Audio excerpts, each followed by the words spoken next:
Peguem suas Bíblias neste momento. Vamos hoje começar uma grande maratona. Amém?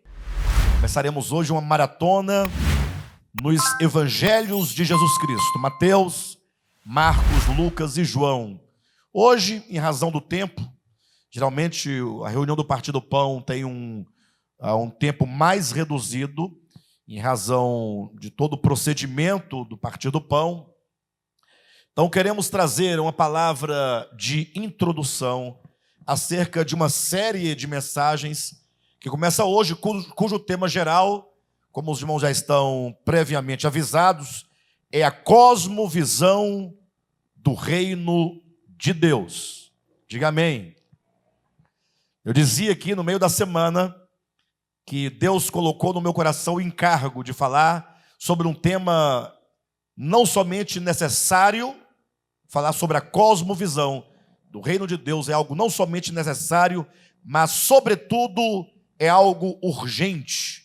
Estamos vivendo num tempo de muitas reflexões, em que a maioria das pessoas estão falando, se manifestando, estão agindo de um modo como nunca houve antes. O mundo cibernético, ele abriu diante de nós a possibilidade de nós, então, termos uma expressão muito maior. O mundo cibernético é como uma grande teia que globaliza o mundo do discurso. E todos nós, de alguma maneira, estamos diariamente sendo bombardeados por inúmeros discursos. Outra vez estamos nós discursando, outra vez nós estamos instrumentalizando discursos alheios. E, portanto, nessa grande ágora, digamos assim, virtual, que é o mundo cibernético, nós vemos hoje, mais do que nunca, uma grande necessidade de nós quem? Nós, cristãos, nós revermos basicamente duas coisas. Revermos quais são os princípios fundamentais do Evangelho de Jesus Cristo, e me parece óbvio, porque nós, os cristãos, nós, pelo menos de boca, de fala, nós estamos dizendo que nós somos servos de Jesus Cristo. Somos discípulos de Cristo.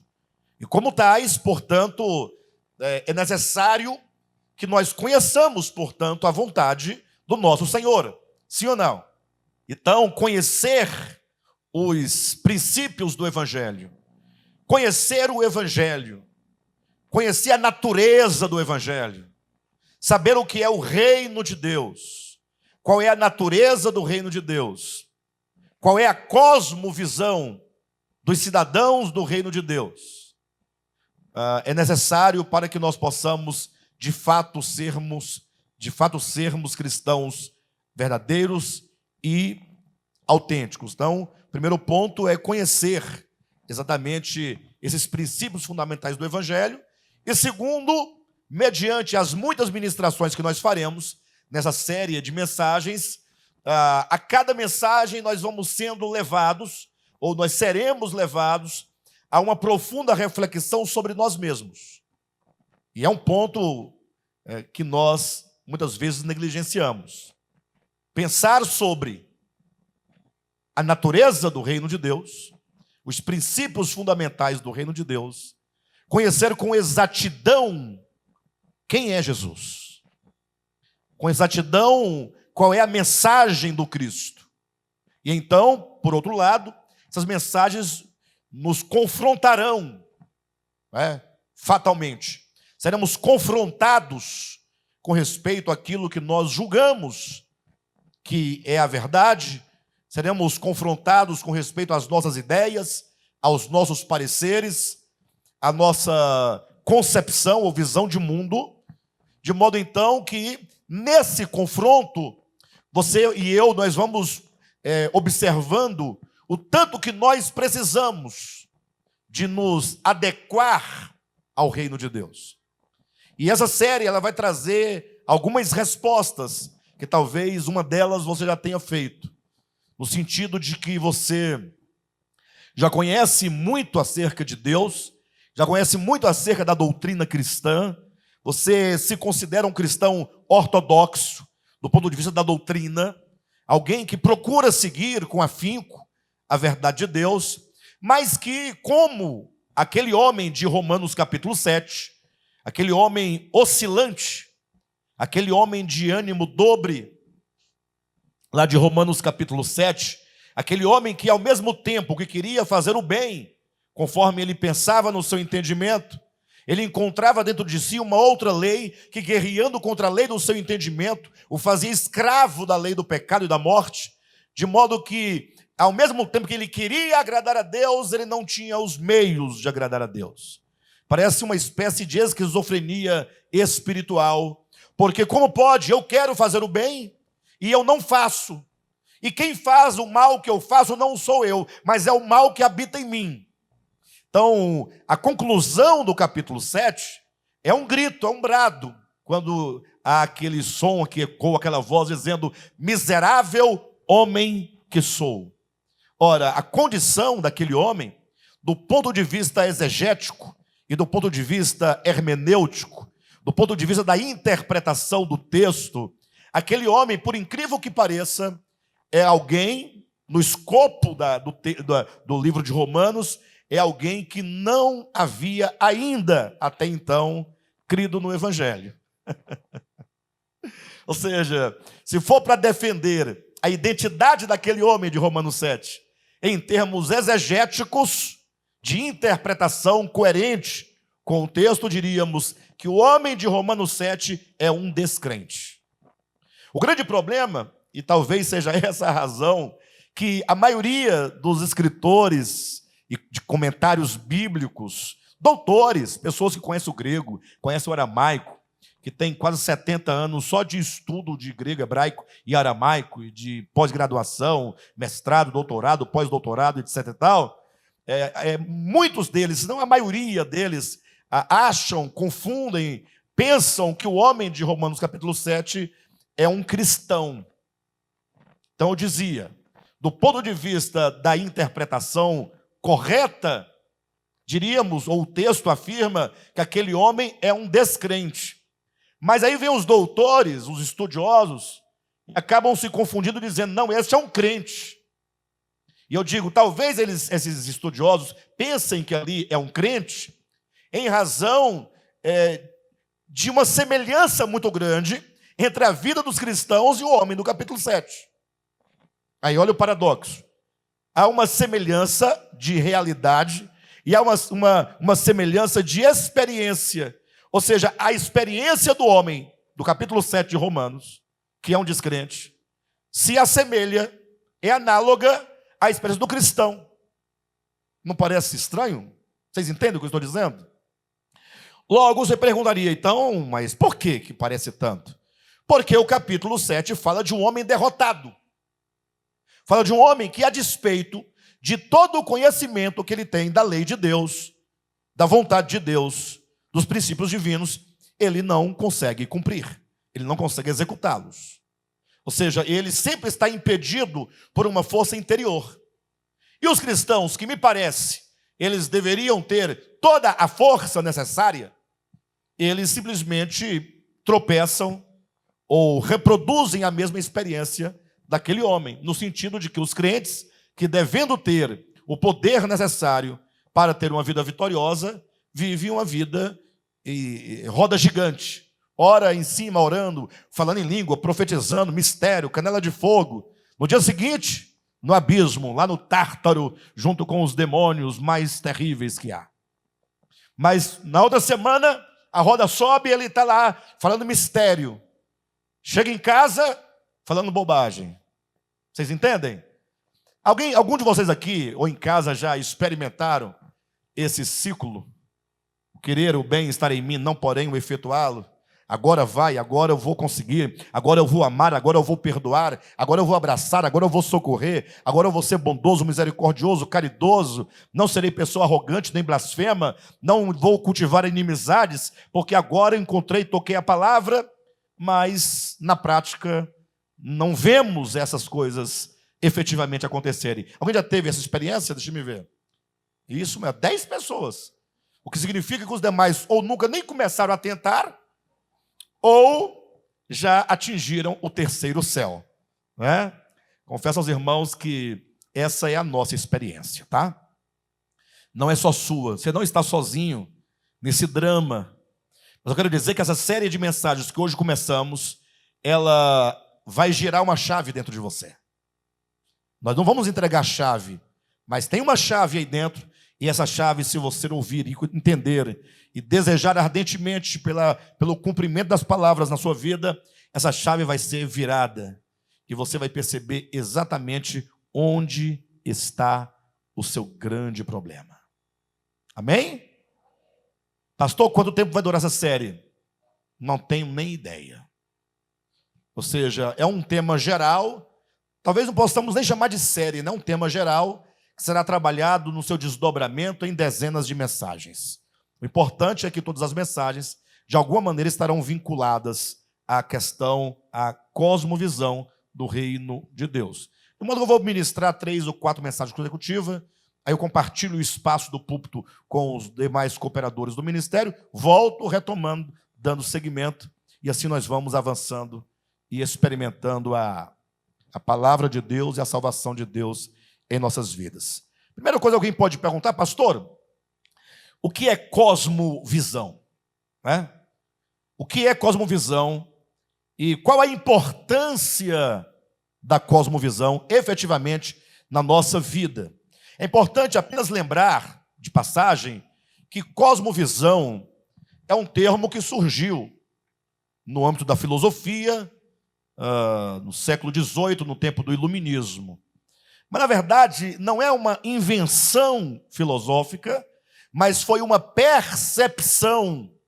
Ou seja, alguém simplesmente, ou algumas pessoas simplesmente perceberam que existia um fenômeno que sempre houve, um fenômeno que sempre existiu, e agora, por ocasião do Iluminismo, deu-se nome àquele fenômeno que já havia. Aquele fenômeno que já havendo, as pessoas não atentavam para a sua existência. Então, cosmovisão é um fenômeno cognitivo. Cosmovisão é um fenômeno antropológico. Cosmovisão é um fenômeno cultural. Cosmovisão é um fenômeno humano. E estritamente humano. Nós veremos daqui a pouco que os animais não possuem cosmovisão. Então, entender o que é cosmovisão, entender a importância de você saber e discernir qual é a minha cosmovisão. Então, comecemos assim. Iramar, meu querido, receba meu abraço. Você tem uma cosmovisão. Vocês acreditam nisso? O Iramar tem cosmovisão. Vocês sabiam disso? Mas tão caladinho. Ele tem. É Soraya seu nome, irmã? A irmã Soraya tem cosmovisão. Sabia, irmã Soraya? Tem. Irmã Paola. A irmã Tetê, até a Tetê tem cosmovisão. Você tem cosmovisão? Tem. A pergunta da Tetê é, e eu tenho cosmovisão? Tem. Todos nós temos cosmovisão. Então eu quero começar esse conceito com os irmãos, trabalhar esse conceito. E eu confesso que eu li muito, estudei bastante, e são vários os conceitos de cosmovisão, diferenciando um pouquinho ali, um pouquinho do outro lado, mas no geral, todos os conceitos de cosmovisão estão tocando no mesmo ponto, no mesmo aspecto, numa mesma verdade, mas eu encontrei aqui, pedi para a nossa irmã colocar, por gentileza, aqui para os irmãos poderem ler comigo, encontrei aqui um conceito desenvolvido pelo pensador evangelicalista James Sawyer, que define a cosmovisão da seguinte maneira. Me acompanhe. Veja o que ele diz. Ele diz assim: cosmovisão é uma orientação fundamental do coração que pode ser expressa como uma história ou um conjunto de pressupostos que nós sustentamos sobre a construção básica da realidade e que providencia a fundação na qual nós vivemos e movemos e tem a nossa existência. Quem entendeu? Vou ler de novo então, tá bom? Ele diz assim: cosmovisão é uma orientação fundamental do coração, que pode ser expressa como uma história ou um conjunto de pressupostos que nós sustentamos sobre a construção básica da realidade e que providencia a fundação na qual nós vivemos e movemos e que tem a nossa existência. Agora dá para entender, né? Claramente, claro como a luz do dia. Pressentindo que os irmãos teriam dificuldade de compreender esse conceito, eu decidi ler com os irmãos, estudar ponto a ponto desse conceito. Só que, como eu costumo fazer não raras vezes, eu costumo mudar a ordem com que os pressupostos aparecem, né? Às vezes o pressuposto, a ordem como está ali, começa de cima para baixo, e eu prefiro começar de baixo para cima.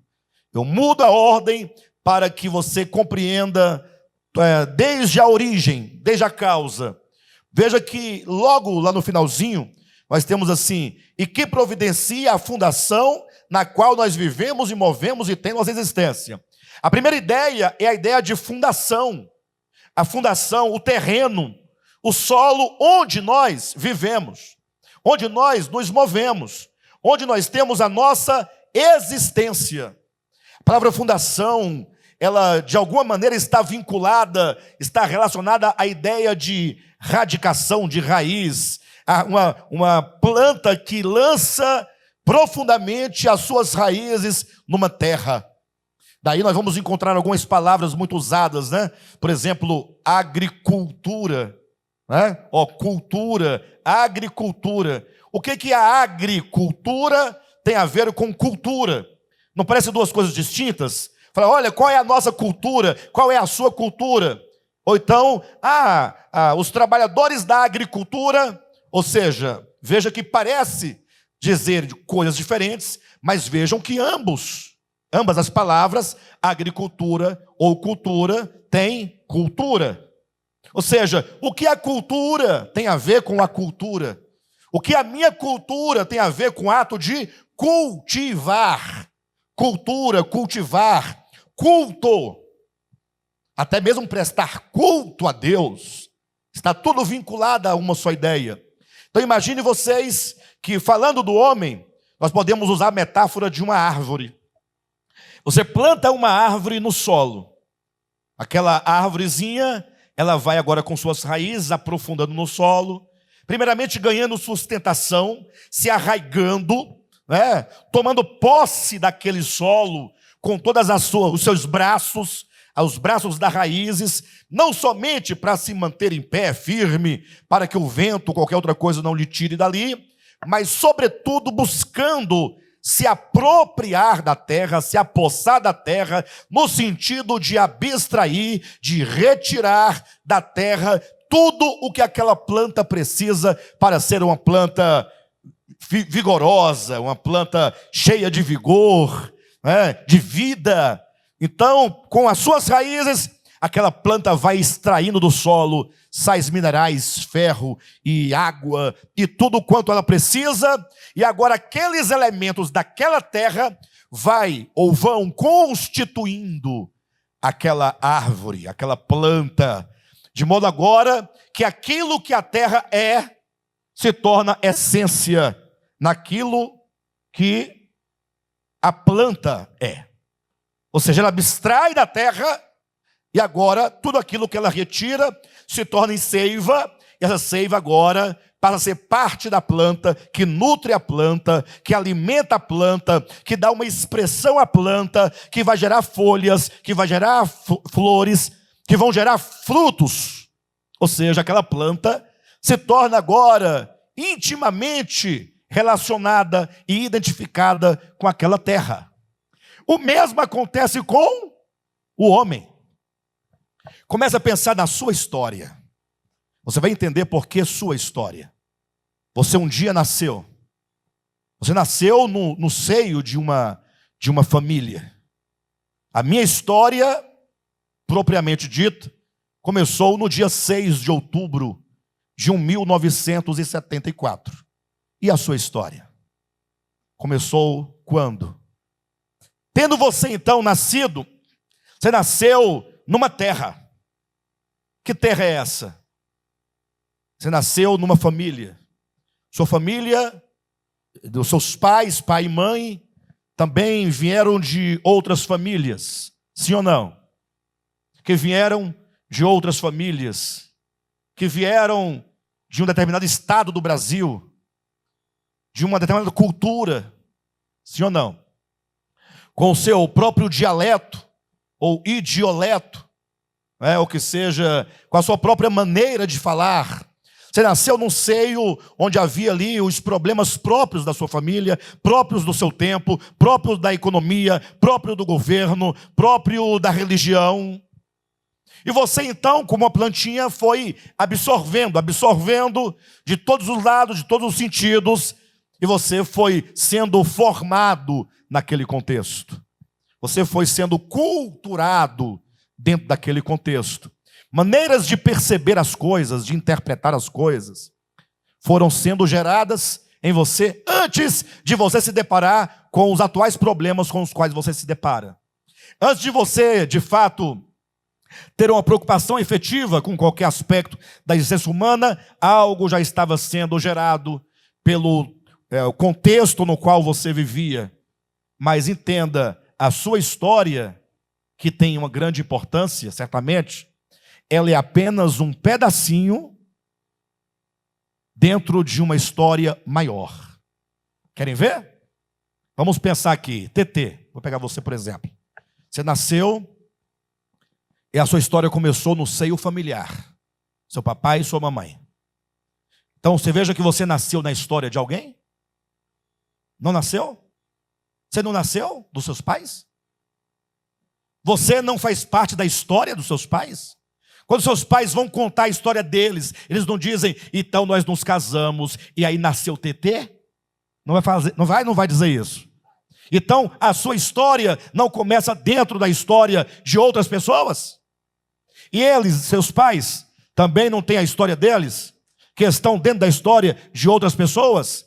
E se você for formando toda essa teia, você vai concluir que a história sua tem a sua origem lá em Adão. Sim ou não? Sim ou não? A sua história não é uma história no meio de uma grande história? Só que Adão também não apareceu do nada. Adão também tem uma história. E qual é a história de Adão? Que um dia Deus disse, façamos o homem a nossa imagem, conforme a nossa semelhança. Então Adão, ele é gerado dentro de uma história ainda maior. A história de Deus. Sim ou não? Então veja que todos nós, a começar da nossa história individual, nós estamos dentro de outras histórias, de mais outras histórias, que fazem parte de uma história maior. Ocorre, portanto, que quando diz aqui, que providencia a fundação na qual nós vivemos e movemos e que tem a nossa existência, está falando desse contexto no qual você surge no mundo. Quando você nasceu, já havia uma longa história passada, que agora vai influenciar a sua própria história e toda a história futura que será gerada. Quem está me entendendo? Perfeitamente. Alguém fala, pastor, mas o que isso tem a ver com o evangelho? Tudo. E tudo a ver com as suas vitórias e com as suas derrotas. Mas vamos nos acompanhando. Eu estou indo de baixo para cima. Então, quando diz da fundação, essa fundação começa então desse nosso surgir nesse solo da existência. Ok? Mas então nós temos, voltando, quando diz sobre a construção básica da realidade. Imagine que agora você, nesse solo da existência, você olha para o mundo. Esse mundo é grande, esse mundo é complexo. E você então agora começa a produzir psiquicamente. Você vai produzindo a partir da sua cognição, a partir do seu eu, da sua subjetividade, você vai então começando a criar o que nós chamamos de realidade. Tratando-se do mundo da experiência, do mundo empírico, não existe somente uma realidade. Tá certo? Tratando-se do mundo da experiência humana, cada um de nós temos uma leitura do mundo diferente. E essa leitura do mundo é o que você chama de realidade. Por isso que quando tem duas pessoas conversando, cada uma no seu próprio mundo, às vezes elas não conseguem chegar a um acordo. Porque cada uma pessoa vai apreender o mundo exterior de uma maneira, porque cada um constrói essa realidade a partir da sua própria subjetividade. Então, você sai no mundo, nasce no mundo, dentro de uma história, de histórias da maior história, e agora você começa a fazer a leitura do mundo. E começa a criar uma realidade. Como você lê o mundo? Como você percebe o mundo? Como você julga os acontecimentos, os fatos, a própria história, as pessoas, as religiões? Qual é a sua concepção, a sua percepção? Essa palavra vocês não podem perder. Qual é a sua percepção acerca do mundo? Daí, continuando um pouquinho mais acima, diz sobre a construção básica da realidade, que é aí um pouquinho mais acima, que pode ser expressa como uma história ou um conjunto de pressupostos. Olhe para mim. A fundação, o chão da nossa existência, onde existimos, nos movemos, caminhando, onde nós nascemos dentro de algumas histórias, que estão dentro de outras histórias, que está dentro de uma história maior. E então agora você começa a ter uma percepção, e a criação do mundo à sua volta, você começa a interpretar o mundo, a dar nome, e essa interpretação é o seu eu, é a sua subjetividade, e isso, essa subjetividade, essa realidade criada, ela geralmente vai estar dentro de um arcabouço de preceitos, de princípios. Vocês entendem? É como se você pegasse a sua maneira de ver o mundo e agora pudesse resumir essa percepção em preceitos. Eu creio nisso, eu acredito assim, eu acho que é isso, eu acho que tinha que ter os canhões na rua neste momento, né? Eu acho que tem que fechar o STF, bando de vagabundo safado. Vocês não acham, não? Eu acho que tinha que fechar, não. Eu acho que tinha que era tirar o presidente. Tudo isso é o nosso modo de ver. Eu não estou aqui condenando e nem fazendo apologia a nada. Eu estou dizendo que cada um tem uma percepção a partir da sua percepção, e essa percepção, ela sai do campo do abstrato para se materializar no campo empírico dos preceitos. Quando você começa a ter definições conceituais daquilo que você é.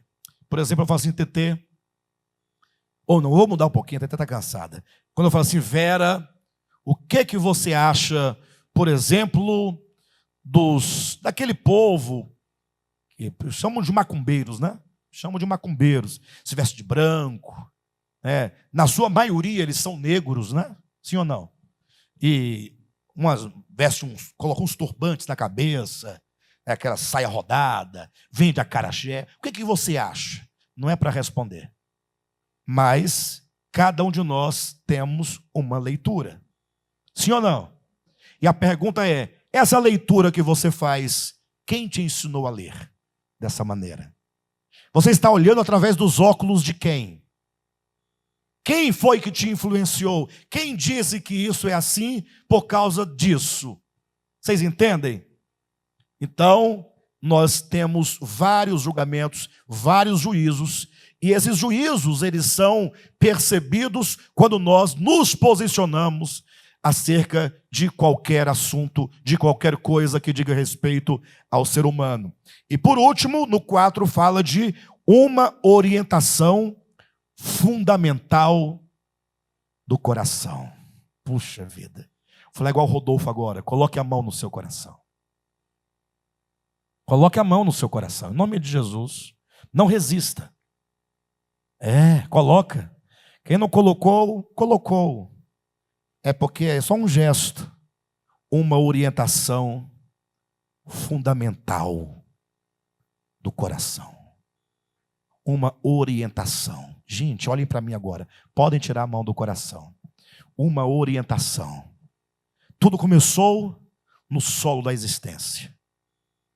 Numa percepção das coisas que são traduzidas em conceitos, ou preceitos, ou doutrinas que determinam, que orientam a palavra, orientam fundamentalmente a nossa existência. Uma orientação fundamental do coração. Você sabe por que você é assim? Do jeito que você é? Ah, pastor, eu sou uma pessoa de ânimo dobre. O que é ânimo dobre? A hora eu estou animado, querendo congregar segunda, terça, quarta, quinta, sexta. Pastor, coloca mais reunião, são poucas reuniões. Ora, eu não quero ir nenhuma, justamente. Nenhuma. Quer ver uma coisa? Agora vou tocar no calcanhar de Aquiles de todos nós aqui. Jesus falou assim, olha, palavras conhecidas de todos nós, hein? Todos conhecem, todos sabem. Se brincar, a maioria sabe até o lugar onde está escrito, o endereço do versículo. Todo mundo concorda com essas palavras que Jesus disse, só que essas palavras de Jesus não servem para nada. Foi claro? Vou repetir. Vou dar um exemplo para os irmãos. Quando fala de uma orientação fundamental do coração. Alguém quer ser voluntário para eu fazer aqui uma simulação? Não, você levantou a mão. Nivaldo é um amigo, nós nos conhecemos desde a infância, literalmente falando. O Nivaldo levantou a mão, muito obrigado por você. Mas eu quero que vocês saibam que o Nivaldo está aqui representando todos nós, tá? Todos nós. Mas eu vou perguntar para ele, pergunta muito simples. E ele vai dizer, porque ele fala a verdade. E você vai ver como é verdadeiro o que eu estou colocando. Olha, não sai daí não. Uma fundação é você nascendo, ó, nesse plano existencial. Você tem uma história. Não sei se seus pais eram espíritas, eram católicos, eram cristãos, eram nada. Se eles bebiam, se fumavam, se dançavam, ou se eram pudicos, não sei. Se eles deviam e não pagavam, se enrolava, dava o cano no mascate. Quem conhece mascate?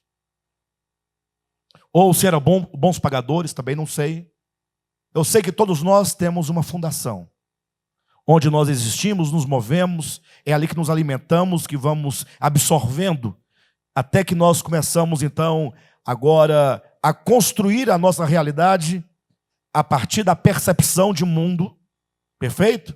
Que se traduzirá em preceitos, em princípios, em doutrinas, perfeito? Que por fim serão uma orientação fundamental. Orientação fundamental do coração. Você sabe o que é orientação fundamental do coração? Orientação fundamental do coração é que o preceito que traduz a sua percepção, que é gerada a partir do solo da sua existência, do seu contexto familiar, das histórias, tudo isso vai ser uma orientação dentro de você. E essa orientação no seu coração, ela é fundamental. Sabe por que você faz isso? Tem que reconstruir as suas origens. Você tem que voltar aos seus preceitos, voltar à sua percepção, voltar ao seu fundamento. Entenderam ou não? Mas agora eu quero o menino também. O Gabi é o apóstolo Paulo. Viu? Agora, neste momento, a partir de agora, você está com a mente do apóstolo Paulo. Você age como o apóstolo Paulo, fala o que diria o apóstolo Paulo. Esse aqui é o Nivaldo mesmo, é o velho Nivaldo. Gente, olha para mim em nome de Jesus. Se nós conseguirmos entender, eu estou na introdução da mensagem, eu estou na introdução da introdução. Essa mensagem é introdutória. Mas se vocês pegarem esse ponto, gente, você um dia brotou, não foi? No solo? Seu contexto? Quem foram seus pais, seus avós, seus vizinhos, seus amigos? Que igreja você frequentava? Qual era a sua religião? Como foi na escola? O que é que você sofreu? Quais foram os seus apelidos? Os bullying, né? Suas tristezas, suas angústias de criança, da infância. Tudo foi sendo gestado, gerado e foi fundamentando, foi até que você agora começa a ter uma interpretação, né? Uma percepção que constrói uma realidade que é sua, que se traduz em preceitos e que se torna uma orientação do coração. Uma orientação fundamental. Orientação fundamental é: você, Nivaldo, é orientado por princípios que estão aqui dentro. Eles te orientam fundamentalmente. Você não tem como agir de outro modo, por causa dessa orientação. Essa orientação se chama cosmovisão. Perfeito? Você, apóstolo Paulo, vive e faz o que faz, e do modo como faz, porque existe aqui uma orientação. Paulo, você lembra dos seus primórdios? Quando você nasceu, do seu fundamento, dos seus pais, quem foi seu professor? Gamaliel. Gamaliel, tá vendo? Ele sabe mesmo. E então, você tinha uma percepção de mundo. Você então, na sua euforia, baseado nessa força orientadora que determinava que você não podia permitir que os cristãos, aquele bando de mentirosos, pregassem a mentira da ressurreição de Jesus, você decidiu ir a Damasco, prender a todos quanto você achasse ali que invocasse o nome de Jesus, levá-los presos a Jerusalém para serem julgados e mortos. Quando você então, no meio do caminho, você viu uma grande luz brilhar sobre você, e você então perguntou: quem és tu, Senhor? E aquele de quem você duvidava e achava que estava morto te respondeu dizendo: eu sou Jesus, a quem tu persegues. E você falou: puxa, mas você está vivo. Ele disse: sim, eu sou Jesus, a quem tu persegues. Mas eu pensava que tu estavas morto. Ele diz: Paulo, levanta-te, porque tu és para mim um vaso escolhido. E daquele dia em diante, a sua cosmovisão foi mudada. E quando mudou, você então agora de perseguido, ou melhor, de perseguidor, passou a perseguido. E a mesma força que você tinha para matar os cristãos, você agora tem para morrer por Jesus. Não é verdade? Sim ou não, apóstolo Paulo? Agora, o ponto é este: uma orientação fundamental do coração. O que significa que você faz o que faz, que você faz do modo como você faz, porque existe uma orientação fundamental que define a sua existência. Você não vai mudar a sua vida se a sua cosmovisão não for mudada. Você não mudará a sua vida se esses princípios que orientam o seu viver não forem mudados. Eu vou mostrar para vocês um exemplo prático de como é a cosmovisão. Ela é poderosa e senhora da nossa experiência humana sobre a terra. Vou dizer algo que Jesus falou, que todos vocês conhecem. Todos talvez até saibam que, pelo menos o livro onde está escrito, vocês sabem. Não é possível. E todos vocês dizem, como o homem de Romanos 7, dizem que concorda com essa verdade. Mas essa verdade não serve para nada em nossas vidas, porque ela não é princípio. Ela é uma doutrina. E você não pode discordar da doutrina, porque nessa orientação do coração, você aprendeu que você tem que ser um religioso, um crente, e confessar Jesus. Não necessariamente que você o siga, mas que você tenha o nome de cristão. Porque você não tem como falar que não. Sua cultura não permite você falar outra coisa. Se tem alguém que sofre na nossa cultura, são os ateus. Porque eles ousam dizer o que a nossa cultura não é. E cai todo mundo matando sobre eles. Perfeito ou não? Os agnósticos, os macumbeiros. Qualquer pessoa que não é cristã, do ponto de vista doutrinal, nós condenamos. A nossa cultura condena. Olha o poder da cosmovisão. Jesus diz assim, olha: buscai, pois, em primeiro lugar, o reino de Deus. Sim? E as demais coisas vos serão acrescentadas. Nivaldo, qual a sua idade? 46. 46. Você tem recordação de quanto tempo você é um cristão? Pelo menos uns 35 anos. 35 anos. Só de ministério ele tem 20. Da Adventista tinha mais uns 15. Por aí. Então ele é um cristão há muitos anos. Já era tempo ou não? Sim ou não? Aí eu pergunto, você crê em Deus de fato? Ele crê em Deus. Você crê em Jesus? Sim. Ele crê em Jesus. Olha a pergunta, você ama Jesus? Sim. Eu pergunto, quando Jesus disse, buscai, pois, em primeiro lugar o reino de Deus, você concorda que isso é uma verdade do Evangelho? Concordo. Você segue? Não. Não. É isso que eu quero que irmãos percebam. Podia estar qualquer um de nós aqui no lugar dele. Qualquer um de nós. Aí eu vou perguntar para você. Se você crer em Deus, se você ama Jesus, se essa palavra de Jesus é a verdade do Evangelho, em que você diz que crê e ama, por que você não segue? Não precisa responder, não. Porque não é um princípio orientador. Aqui, no lugar desse texto de Jesus, tem um outro princípio. Como isso que essa orientação do coração, essa orientação fundamental do coração é a cosmovisão, ou seja, o modo de percepção e de interpretação não passa pelo reino de Deus como prioridade. Nem nele, nem no Cadmo, nem na Nayana, nem na Paola, nem na Líbia, nem no Bichinho, nem em mim, nem em nenhum de nós. Pastor, eu estou triste agora. O que eu faço? Calma. Porque aqui dentro tem uma chama, tá certo? Do Evangelho. E ela vai incendiar seu coração. Ela vai incendiar seu coração. E não fique triste não, sabe por quê?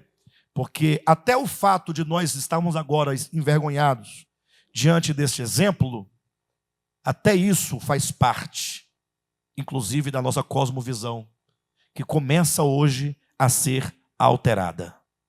Vocês entendem? Ou seja, o fato de você perceber o que até agora dissemos, de você pensar, já é uma mudança que começa a ocorrer aqui dentro. A sua cosmovisão hoje começa a mudar. Apóstolo Paulo, me responda. Buscar, pois, em primeiro lugar o reino de Deus, sua justiça, é uma verdade do Evangelho? Sim. Qual a sua idade? 24. 24. Você crê em Deus? Sim. Ama Jesus? Com certeza. Você obedece colocar em primeiro lugar o reino de Deus? Não.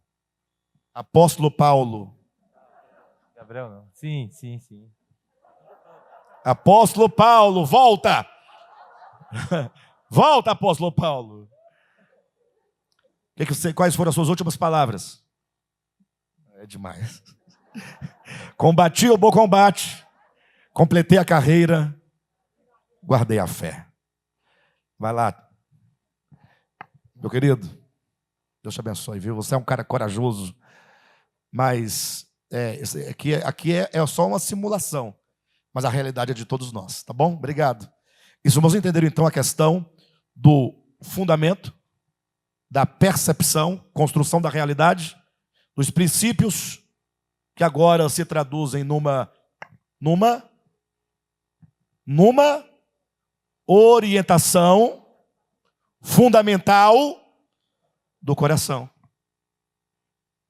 Sabe por que nós vamos aos estádios de futebol, pagamos caro para ir, para ficar naquela muvuca, aquele sofrimento? O povo faz xixi dentro do saco lá e joga lá embaixo quem está lá na arquibancada. Vocês já foram em estádio de futebol? Acontece de tudo que não presta você imaginar. O povo não tem juízo. Você não vai saber quem foi que jogou aquele saco de xixi na sua cabeça.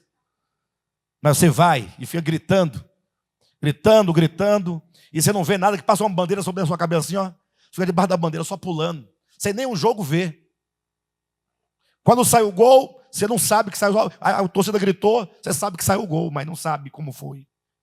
Bom em casa, né? Deitado. Mas sabe por que as pessoas vão? Tem uma cosmovisão. Eles são orientados. A força que impele o indivíduo a fazer, a viver, a fazer acontecer, está aqui, ó. É o modo como você percebe o mundo, como você interpreta o mundo, é a sua percepção que vai construir e vai gerar os seus valores.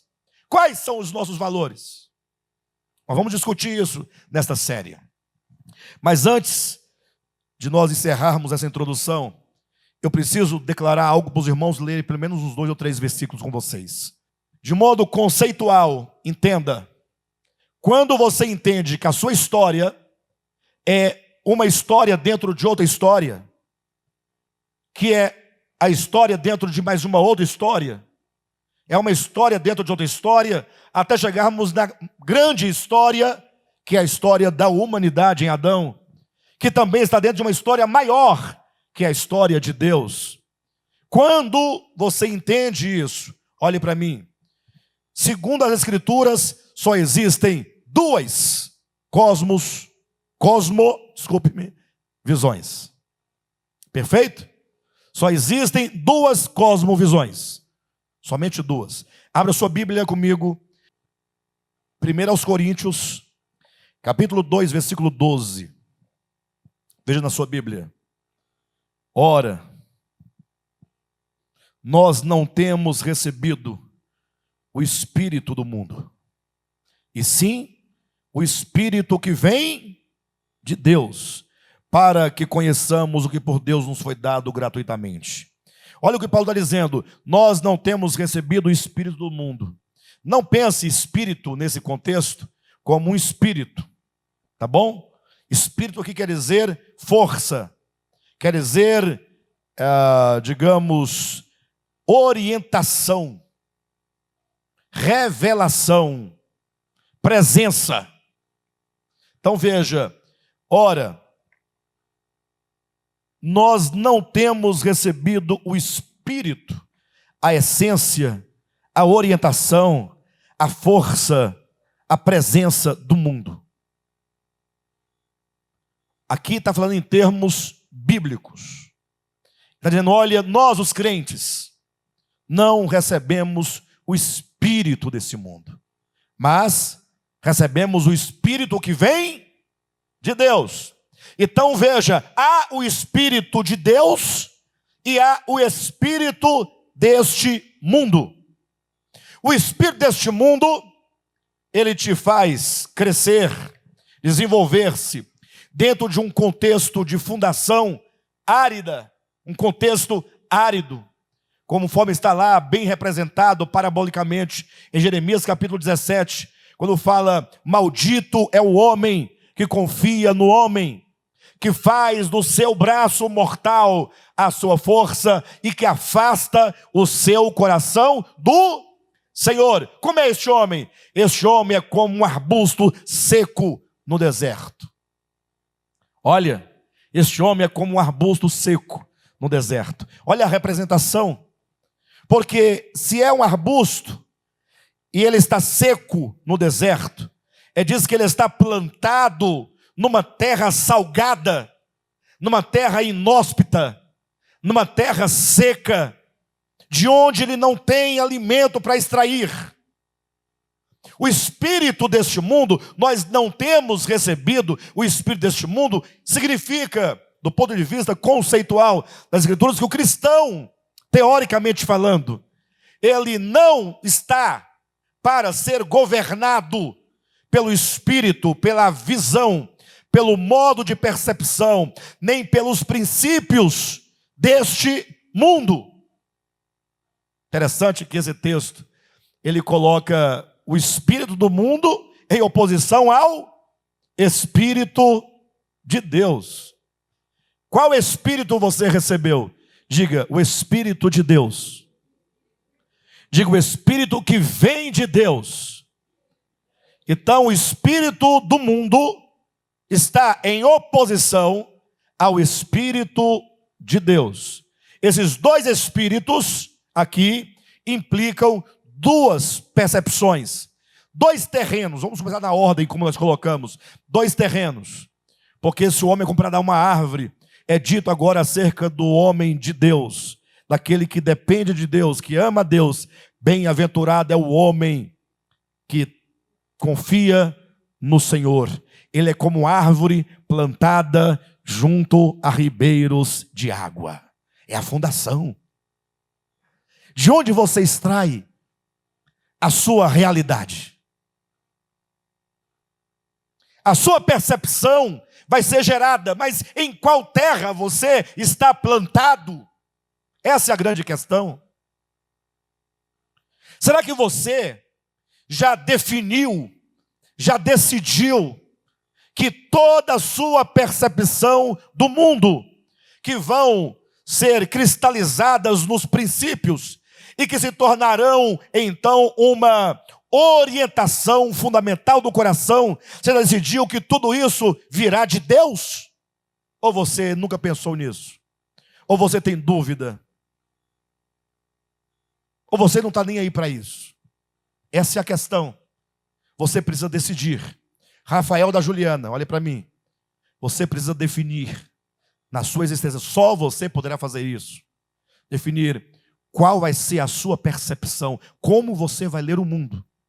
Quais serão os princípios que você vai seguir e que vão te nortear, que se tornarão em você uma orientação fundamental. Ouvirá do espírito deste mundo, ouvirá do Espírito de Deus. Abra sua Bíblia em 1 João, capítulo 4, versículo 3. E todo espírito que não confessa a Jesus não procede de Deus.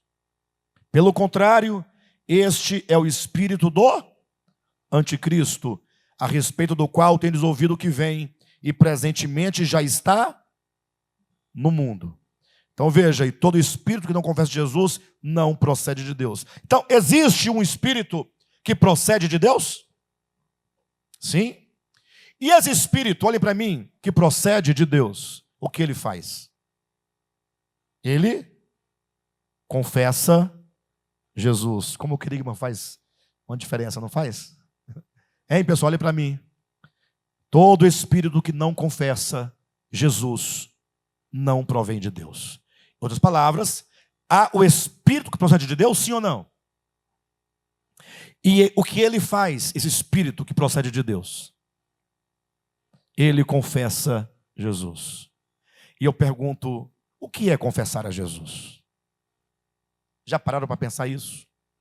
Será que confessar a Jesus seria assim, irmãos, estamos no final da mensagem, eu quero fazer um breve apelo. Quem aqui confessa Jesus? Quem quer aceitar a Jesus? Aí o indivíduo falou, poxa, eu quero aceitar Jesus. Ele vem e te ora por ele. É isso? Eu dizia aqui na quarta-feira, e também no querigma, não sei se foi na quarta mesmo, eu dizia, o que é Jesus? Porque para você confessar a Jesus, você tem que saber o que é Jesus. Ah, Jesus é o Filho de Deus, que veio ao mundo, fez-se carne, morreu na cruz pelos nossos pecados, e ressuscitou ao terceiro dia, e está vivo, assentado à direita de Deus Pai Todo-Poderoso, de onde há de vir para julgar os vivos e os mortos. É isso? É isso ou não é isso? É isso? É isso que você confessa? E eu pergunto para vocês, o que isso muda a sua vida? Fala para mim, honestamente. Quando você está numa situação em que vai exigir de você o exercício da justiça, o exercício da verdade. Você, opa, peraí, rapidinho. Jesus é o Filho de Deus que se fez carne, se fez homem, e ele morreu na cruz pelos nossos pecados, e ele ressuscitou ao terceiro dia, subiu aos céus, está sentado diante de Deus Pai Todo-Poderoso. É assim que acontece? O que é Jesus para você? Esses preceitos sobre Jesus estão certos, tá? Ele é o Filho de Deus, ele se fez carne, ele morreu, ele ressuscitou, ele ascendeu e está sentado à direita de Deus Pai. Isso é verdade. Mas eu não pergunto o que é Jesus. É porque você precisa, olhe para mim e procure me entender. Você precisa desmistificar esse Jesus dogmático e religioso e traduzi-lo em coisas práticas. Quer ver uma coisa? Jesus é perdão. Alguém duvida disso? Então confessar a Jesus é confessar o perdão. Porque se você diz que confessa a Jesus, mas você não confessa o perdão, então você não pode confessar a Jesus. Pastor, e o que é confessar o perdão? É você ministrar, liberar perdão a você mesmo, perdão à sua sogra, perdão à sua esposa, perdão a seu esposo, a seus filhos, a seus parentes, a seus vizinhos, ao seu maior inimigo. Isso é confessar Jesus. Porque Jesus é a cosmovisão do Evangelho. Jesus é o cerne do Evangelho. Jesus é o solo no qual nós nascemos. Colossenses capítulo 2, versículo 7 diz que nele nós estamos radicados, enraizados, e agora é esse Jesus que nós nele estamos firmados, será a luz para as nossas percepções, para que eu leia o mundo e construa uma realidade a partir de Jesus. E agora esse Jesus se traduz em preceitos, paz, amor, alegria, justiça, santidade, fidelidade, domínio próprio, caridade, mansidão, bondade. Jesus se traduz nisso. O Espírito que vem de Deus é graça. O Espírito, como diz o texto, o Espírito que não confessa Jesus não procede de Deus. Pelo contrário, esse é o Espírito de quem? Do anticristo. Então tem o Espírito de Jesus e tem o Espírito do anticristo. São duas cosmovisões. Entendem isso, gente? Sim ou não? Meu irmão e minha irmã, cada um de nós, vamos agora ter um longo e grande trabalho para começar a buscar dentro de nós que princípios são esses que nos regem, que regem a nossa existência neste mundo. Qual é a sua cosmovisão? Veja esse outro texto, rapidamente. Efésios capítulo 2, versículo 2. Nos quais aqui se refere aos pecados do versículo anterior. Nos quais andastes outrora. Como é que nós andávamos outrora? Como é que nós andávamos? Segundo é o mesmo que em conformidade.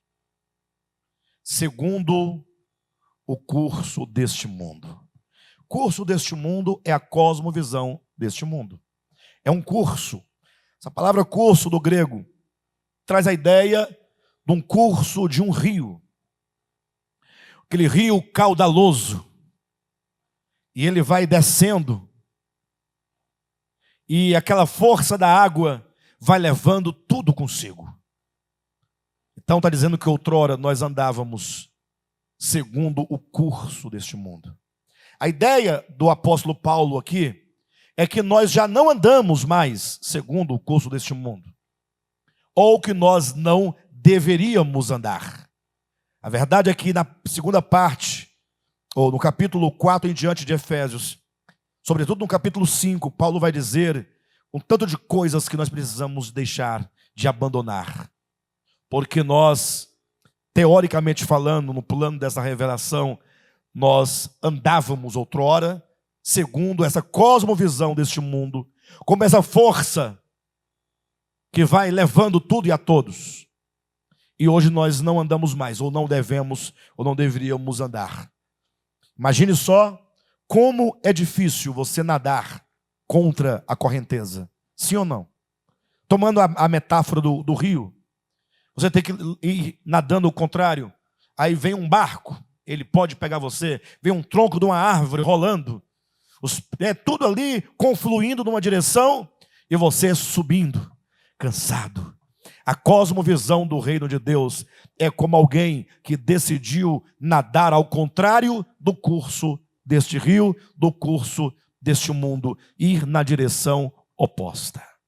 Por isso que Paulo vai dizer em Romanos capítulo 12, versículo 2, ele diz: olha, não vos conformeis a este século, não vos conformeis ao espírito deste mundo, não vos conformeis ao espírito do anticristo, não vos conformeis ao curso deste mundo, não vos conformeis a esse século, antes transformai-vos pela renovação da vossa mente, para que conheçais qual seja a boa, perfeita e agradável vontade de Deus.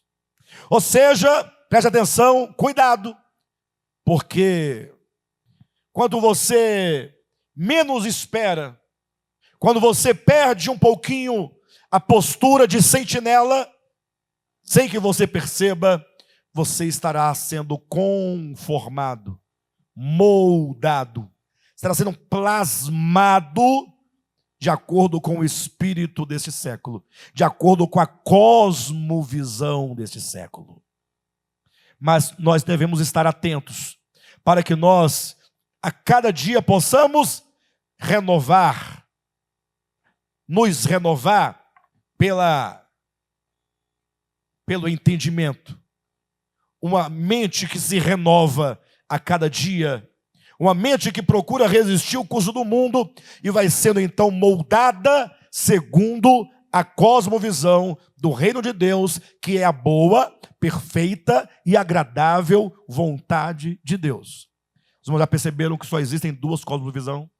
Não importa qual seja a sua cosmovisão, ou ela estará segundo este mundo, o espírito deste mundo, o espírito do anticristo, ou será como o espírito que procede de Deus, o espírito de Jesus, o espírito do evangelho, o espírito do reino de Deus. Amém? Quero encerrar lendo com vocês 1 aos Coríntios, capítulo 1, versículo 18. A partir da semana que vem, nós vamos começar a mostrar essa cosmovisão do reino de Deus de modo prático. Tá bom? De modo prático. Vai ser uma bênção, irmãos, essa série. Já está sendo uma bênção. Capítulo 1, versículo 18. E nessa porção que nós vamos ler, vamos encontrar aqui o cerne da cosmovisão divina. O cerne. Daí, logo, o apóstolo Paulo apresenta o que a cosmovisão desse século diz acerca da cosmovisão de Deus. O que será que ela diz? Vamos lá? Certamente, versículo 18, a palavra da cruz é loucura para os que se perdem, mas para nós que somos salvos, poder de Deus. O que a cosmovisão desse século, deste mundo, diz acerca da cosmovisão do reino de Deus, que aqui chama-se palavra da cruz? Loucura. Então tá bom, vocês aqui, ó, daqui para cá, vocês são a cosmovisão deste mundo. Só para representar. Vocês daqui para cá, do Almir para cá, a cosmovisão do reino de Deus. Tá bom? Aí eu vou perguntar para vocês assim, olha, baseado no versículo 18, né, quando diz: certamente a palavra da cruz é loucura para os que se perdem, mas para nós que somos salvos, poder de Deus. E eu pergunto para vocês, onde está o poder de Deus? Está na palavra da cruz. Respondam, tá? Onde está o poder de Deus? Para a salvação. Está onde? O que vocês acham? Fala alguma coisa para eles. Mas fala, não fala louco, fala para eles. Seus bandos de loucos. Vocês estão doidos? Vocês têm problema? Que conversa é essa de cruz? Para que serve a cruz? Para torturar, para matar, para destruir, para humilhar, para aniquilar. Vocês têm problema? Agora responda para eles. A palavra da cruz é o poder de Deus. Responde. Vocês entenderam o choque que nós vamos sofrer aqui ao longo dessa série? Vai ser sempre assim. Jesus fala, os fariseus chamam ele de louco. E você vai falar assim, poxa, de que lado eu estou? Do lado de Jesus ou do lado dos escribas e fariseus? Essa é a grande pergunta.